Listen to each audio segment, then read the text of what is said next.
तहसील एतमादपुर के उप निबंधक कार्यालय में आज एक अधिवक्ता और बैनामा लेखक के बीच गाली गलौज और मारपीट की घटना सामने आई। बार एसोसिएशन अध्यक्ष रघुवीर सिंह बघेल की अध्यक्षता में एक मीटिंग बुलाई गई, जिसमें अधिवक्ता एकता का बिगुल बजाते हुए रजिस्ट्री कार्यालय में सभी अधिवक्ता अंदर घुसकर भ्रष्टाचार बंद करो के नारे लगाने लगे। अध्यक्ष रघुवीर सिंह बघेल, महासचिव स्वप्निल कुमार एवं केपी सिंह सिकरवार और अधिवक्ता राहुल कुलश्रेष्ठ ने उप निबंधक कार्यालय पर भ्रष्टाचार के गंभीर आरोप लगाए। उन्होंने कहा कि कार्यालय के अंदर संविदा कर्मी, कंप्यूटर ऑपरेटर अरुण कुमार, अतुल कुमार और प्रभारी उप निबंधक राजेंद्र प्रसाद चोरी से पहले पैसे लेकर रजिस्ट्री का पहले नंबर लगा देते हैं और सुबह से नंबर का इंतजार करते किसान खड़े रहते हैं, जिसमें कार्यालय में अव्यवस्था फैल जाती है। आज इसी भ्रष्टाचार के चलते एक अधिवक्ता और एक बैनामा लेखक में जमकर लात घूंसे चले। अधिवक्ताओं का कहना था कि भ्रष्टाचारी कर्मचारी को रजिस्ट्री कार्यालय से हटाया जाए ताकि एतमादपुर तहसील का उप निबंधक कार्यालय भ्रष्टाचार के आरोप में बदनाम न हो और अधिवक्ताओं किसानों को सहूलियत मिले। मेरा नाम राहुल कुलश्रेष्ठ है। क्या आरोप है यहाँ पर आज जो हंगामा हुआ? आरोप ये है कि इसमें कंप्यूटर ऑपरेटर अरुण, अतुल और राजेंद्र प्रसाद बाबू इसके प्रभारी हैं ऑफिस के। 2 साल से मैं लगातार आवाज उठाता आया हूँ कि 10,000 रुपये दो, तुरंत रजिस्ट्री करा लो। और आदमी सड़ता है, मरता है 3-3, 4-4 दिन से। लोगों की रकमें डूब गई हैं, लेकिन ये रजिस्ट्री नहीं करते हैं, उसको मजबूर कर देते हैं। सर्वर सब जगह जाता है, हम भी जानते हैं, आप भी जानते हैं, सब जानते हैं सर्वर की प्रॉब्लम है, लेकिन इतनी बड़ी प्रॉब्लम नहीं है कि आदमी के सब्र का बांध टूट जाए। अब आप क्या चाहते हैं? भ्रष्ट है, पूरा ऑफिस हटना चाहिए, नया स्टाफ आना चाहिए। तानाशाही नहीं चलेगी, गुंडागर्दी नहीं चलेगी, तानाशाही नहीं चलेगी, अधिवक्ता एकता जिंदाबाद। अध्यक्ष हमारे यहाँ जो रजिस्ट्री कार्यालय है अधिकांश बैनामा लेखक और अधिवक्ता आदि जुड़े हुए हैं और हमारे यहाँ एक संविदा कर्मी है जो ऑपरेटर पद पर है। वो रजिस्ट्रियों में ऊपर नीचे करता रहता है अपने पैसे के लालच में। किसी को स्लॉट मिला है 4 बजे का, किसी को मिला 10 बजे तक। 4 बजे वाली पैसे लेकर पहले कर लिया, 10 बजे वाली बाद करता। 12 1 बजे तक हमारी पार्टी बहुत स्थिति खराब रहती है और हमारे अधिवक्ता में इस बाबू की वजह से बहुत काफ़ी समस्या का सामना करना पड़ रहा है। और अनावश्यक रूप से कुछ हमारे साथी इनके कार्यशैली की वजह से ही ऑपरेटर के पास पहुंच जाते हैं, वहाँ जबरदस्ती पैसे लेकर के काम कराते हैं। और जो ये सरकार की मंशा आई है कि अगर उनका किसी का फिंगर नहीं आ रहा है कंप्यूटर पर तो आंखों से फिंगर लेकर रजिस्ट्री की जाती है। लेकिन ये जो है पैसे के बल पर ये कह देता है कि तुम्हारे फिंगर नहीं आ रहे, बेशक आ रहे हो, लेकिन आंखों के फिंगर के लिए 5-5 हज़ार रुपये ले रहा है। खुलेआम ले रहा है, धड़ल्ले से 5-5 हज़ार रुपये ले रहा है।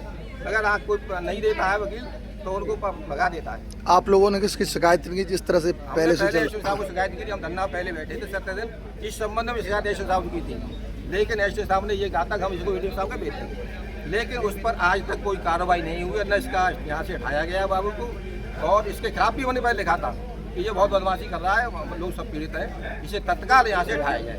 आज शिकायत करने के लिए आपने क्या किया? हमने ये किया है कि हम शिकायत करने नहीं जाएंगे। अब जो अधिकारी हमारे पास चले के आएंगे और हमारी समस्या सुनेंगे, उसके बाद ये हड़ताल बैठे हुए हैं और जब तक हमारी समस्या का समाधान नहीं होता तब हड़ताल जारी रखेंगे और कोई कार्य दृष्टि का नहीं करेंगे। हमारी हड़ताल अनिश्चितकालीन रहेगी। आज किस किस के पीछे जो झगड़ा हुआ है उसको लेकर? हुआ है कि एक ही जो हमारे अधिवक्ता थे नरेंद्र सिंह जी बैनामा लेखक है और एक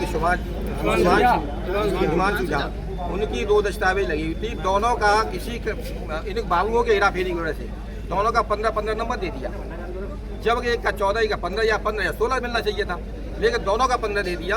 तो वो कह रहा था मेरा नंबर है, दूसरा अधिवक्ता कह रहा है मेरा नंबर है, 5 मेरा 15 नंबर है, 14 नंबर। तो दोनों का एक साथ नंबर देना, इस पीछे दोनों में ये झगड़ा हो गया। मेरी पहली होगी, मेरी पहली 15 नंबर देना, ये कहा कि तो क्या नंबर तो आगे पीछे मिलना चाहिए, 14, 15 या 15 या 16। लेकिन इस बाबू ने बाबू जो है दोनों का कमांड नंबर दे दिया, दोनों के दस्तावेज मेरी पहली होगी, मेरे बीच पहले होगी, इसके बीच दोनों बच्चों में झगड़ा होगा। आपकी अध्यक्षता में एक मीटिंग भी हुई थी, उसमें क्या निर्णय लिया गया था? आज ये मीटिंग हुई थी, निर्णय लिया है समिति सदस्यों के कल जो है जब तक ये बाबू नहीं हटाया जाता है और तब तक हम जो है रजिस्ट्री कार्यालय में कोई बैनामा पंजीकृत नहीं कराएंगे और हड़ताल पर रहेंगे। मैं महामंत्री केपी सिंह सिकरवाल एडवोकेट तहसील ऑफिस का रवैया है।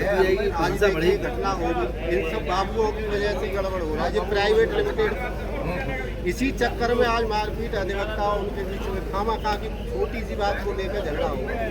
क्योंकि कभी कोई नंबर सिस्टम से चल रहा है, जो आते हैं ये प्राइवेट लड़के जो बैठे हैं ये तुरंत अपना पैसे दे के अपना फर्स्ट फाइल अपना लगा लेते हैं। इस चक्कर में लड़ाई झगड़ा बन जाए। और सीनियर लोग हैं वो बेचारे खड़े हैं, सिस्टम से काम करते हैं। बाकी जो नए भी हैं पुराने अधिवक्ता सब मिलजुल के ही काम करते हैं। बाकी ये बाबू है ना वो गड़बड़ करवा देते हैं, इसीलिए झगड़ा बन जाता और बन गया झगड़ा। चलो कोई बात नहीं, तो बैठ के हमारा मसला यही मेरा कहना है। क्या इसका झगड़ा था? स्वप्निल कुमार एडवोकेट महासचिव बार एसोसिएशन। आज क्या हुआ है यहाँ पर, किसका झगड़ा था? ऑफिस में भारी अव्यवस्था थी, उसको चलते दो अधिवक्ता में हमारे लड़ाई झगड़ा हो गया, लहूलुहान हो गए। जब तक रजिस्ट्री ऑफिस की व्यवस्था सही नहीं होंगी तब तक रजिस्ट्री ऑफिस का विस्तार करेंगे और बनते हड़ताल पर धरना जारी रखेंगे। यहाँ के एक बाबू है, कोई संविदा कर्मी है, उस पर क्या आरोप है? उसी का आरोप पैसे देते रजिस्ट्री करते हैं, बिना पैसे लिए रजिस्ट्री नहीं करते। सारे युवा अधिवक्ता साथी, हमारे सीनियर साथी सभी परेशान हैं उनसे और बहुत दिनों से परेशान है। उन्हीं के चक्कर में ये विवाद हुआ है। अब आगे कार्रवाई क्या चाहते हैं आप? अब ये चाहते हैं कि उसको यहाँ से रजिस्ट्री ऑफिस से हटाया जाए, जिससे सभी अधिवक्ताओं को सहूलियत मिले। सबसे ज़्यादा भ्रष्टाचार फैल रहा है ऑफिस में, कोई अधिकारी सुनने वाला नहीं है, ना कोई सुनता। मैं आज अपनी रजिस्ट्री कराने के लिए आया था। मेरी रजिस्ट्री का समय 10:10 का था और मेरे साथी जो एडवोकेट नितिन झा हैं उनकी रजिस्ट्री का समय था 3:30 बजे के आसपास था। उसने अपनी बड़े बाबू को घूस दे करके पैसे दे करके रजिस्ट्री कराई और मेरा नंबर उन्होंने विधिवत 15 नंबर दिया गया था। और नितिन, मैंने कहा ये मेरा नंबर पहले मिला है और तुम्हारा नंबर कैसे 15 में आ गया? कि नहीं, मेरा तो यहाँ दादागिरी चलती है, मेरे तो ऐसे ही होते हैं। मैं बड़े बाबू को पैसे देता हूँ, पैसे दे के रजिस्ट्री कराता हूँ। मैंने भाई ऐसे नहीं चलेगा, कायदा कानून होता, नियम होता, उसके हिसाब से काम होगा। रजिस्ट्री अब हमें 10:10 का समय मिला है, 10:10 पर रजिस्ट्री होनी चाहिए, लेकिन आज सर्वर स्लो है, इसलिए मेरा 15 नंबर है।